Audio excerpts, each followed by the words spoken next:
Makin panas, makin panas. Yang dulu hubungannya sedekat ibu dan anak, tampaknya sekarang hubungannya malah sejauh bumi dengan matahari ya.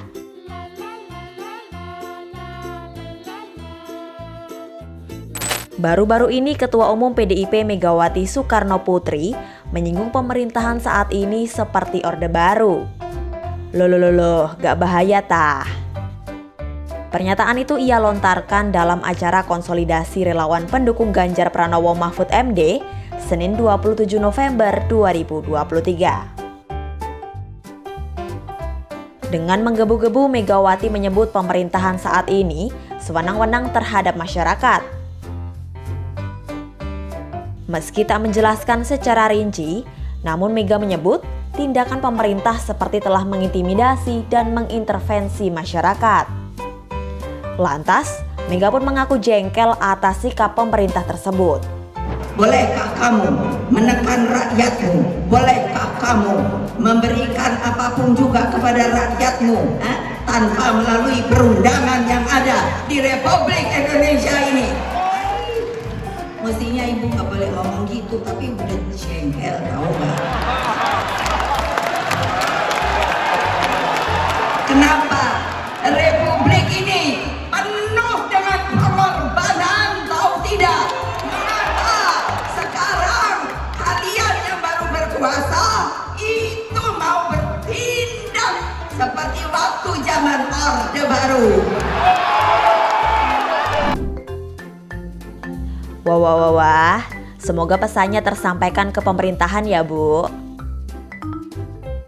Pernyataan Megawati itu pun dinilai sejumlah pihak sebagai genderang perang dengan Presiden Jokowi.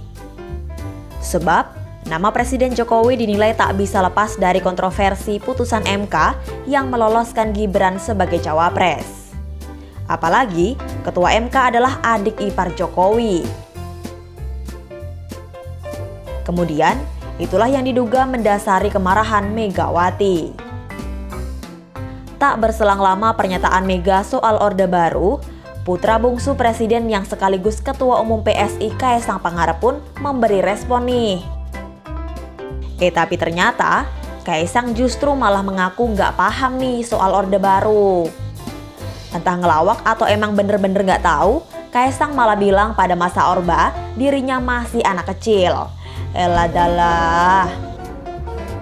Enggak, saya nggak tahu nih maksudnya definisi seperti Orde Baru itu seperti apa dulu. Gimana?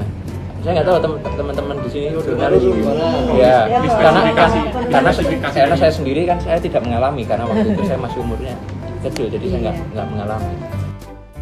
Iya sih, pada zaman itu kan dia emang masih kecil, tapi kan sekarang udah gede. Apalagi ketua umum partai politik, masa iya nggak paham Orde Baru?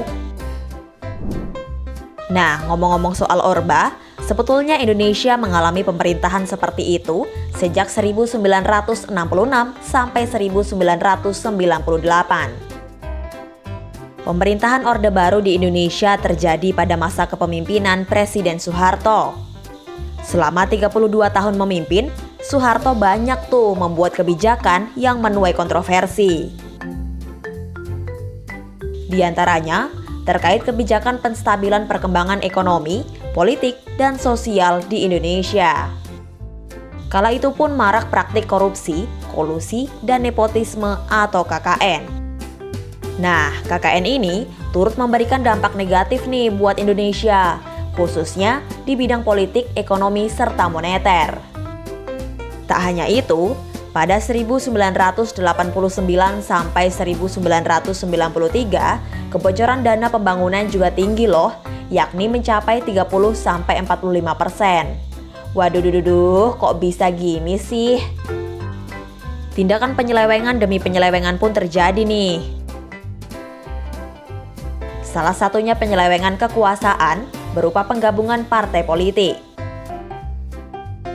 Yang dulunya ada 30 parpol pada pemilu 1955, namun pada 1973, Presiden Soeharto melebur parpol tersebut menjadi 3 partai besar saja. Partai tersebut yakni P3, PDI, dan Golkar. Dengan dibentuknya 3 partai itu, demokrasi pun tidak berjalan dengan semestinya nih. Pasalnya, hal itu telah membuat Soeharto terus memimpin hingga lebih dari 3 dekade karena Golkar terus memenangkan kontestasi politik. Tak berhenti soal politik aja, pelanggaran HAM juga terus terjadi loh pada masa itu. Di antaranya, penembakan misterius atau Petrus, pembungkaman aktivis, tragedi 1998 Tanjung Priok, dan masih banyak lagi. Bahkan nih, pers pun tak bisa bergerak bebas pada masa Orde Baru. Sejumlah pers pun dibredel oleh pemerintah dan kehilangan surat izin terbit dan cetak. Pergerakan pers juga diatur dalam UU nomor 21 tahun 1982. Lantas, pers pun membutuhkan surat izin usaha penerbitan pers untuk kembali beroperasi. Wah, coba bayangin kalau semua kejadian itu terulang kembali, apa yang gak serem? Nah jadi, pemerintahan saat ini sebetulnya sama gak sih sama Orde Baru dulu? Soalnya, fenomena yang terjadi jelang Pilpres ini kok selalu dikaitkan dengan masa Orba? Daripada menduga-duga, yuk langsung aja kita tanya ke pengamat politik Universitas Al-Azhar Indonesia, Ujang Komarudin. Ya, kalau Megawati mengkritik ya bahwa pemerintahan saat ini seperti Orde Baru, yaitu hak Megawati untuk mengkritisi itu. Dan pemerintahan saat ini mesti evaluasi diri juga. Apakah seperti itu yang dituduhkan atau tidak? Apa contohnya soal Orde Baru itu? Orde Baru itu kan indikatornya lah ya, bahwa pemerintahnya sentralistik. Kekuasaannya ada pada figur satu kekuatan, itu dulu Pak Soeharto. Mungkin ya Pak Ibu Megawati mengkritisi saat ini ya karena begitu kuatnya Pak Jokowi. Kalau saya sih melihatnya ya, kita memang melakukan reformasi, tetapi mentalitas pejabat kita itu tidak ada yang berubah. Nggak ada yang berubah mentalitasnya. Jadi habitusnya nggak ada yang berubah. Misalkan soal korupsinya nggak ada yang berubah, bahkan lebih parah gitu. Nah, melihat dari beragam peristiwa saat Orde Baru dan peristiwa yang terjadi belakangan ini, menurut sahabat Kompas.com gimana? Ada yang mirip nggak? Atau malah banyak?